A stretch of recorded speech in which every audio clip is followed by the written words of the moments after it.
Руинирани амбуланти, долги листи на чекање за бесплатно лекување, дупки по улиците. Ваква е моменталната ситуација во Македонија.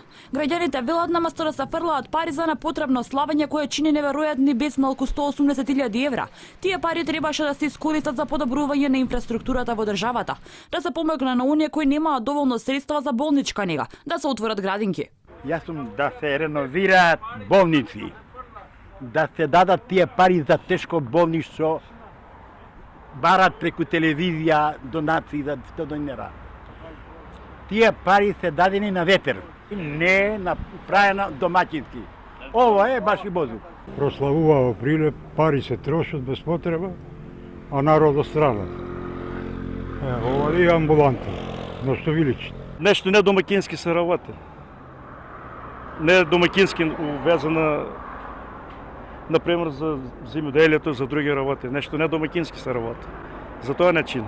Се требаше се даде на земјоделци за ренивање болници, амбуланти, школи, градинки. Не, ова е чисто луда работа. Ова е луда работа што се прави. Ова е непотребно. Нема потреба такво нешто, се трошат пари без потреба. Во срцето на Ѓорче Петров се наоѓа амбулантата која е пред распаѓање. Во влосени ѕидови, валкани тоалети и недостаток на кадар.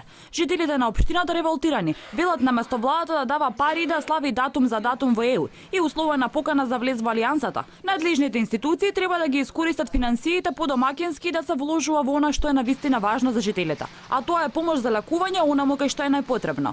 Останува отворено прашањето на колку болни дечиња чии родители немаат финансиски средства да ги платат нивните лекувања. Можеше да се помогне наместо да се искористат овие средства за финансирање на прослави.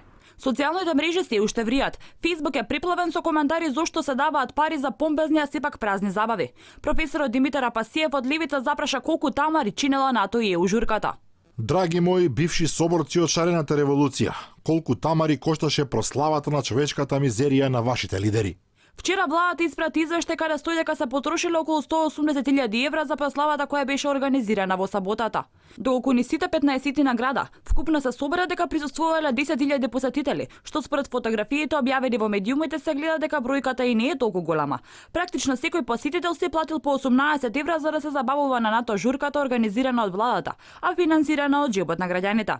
Во извештајот кој го испрати од Илинденска стои дека во секој од 15 градови се потрошени околу 12.000 евра за да се исплатат артистите, сценската опрема, бините, системите за озвучување, осветлување и другите трошоци. Всушност во градовите како Кичево и Струга, каде одва имаше 500 посетители на двете локации, оние кои посетиле забавата практично се платиле 50 евра за да присуствуваат на евентот.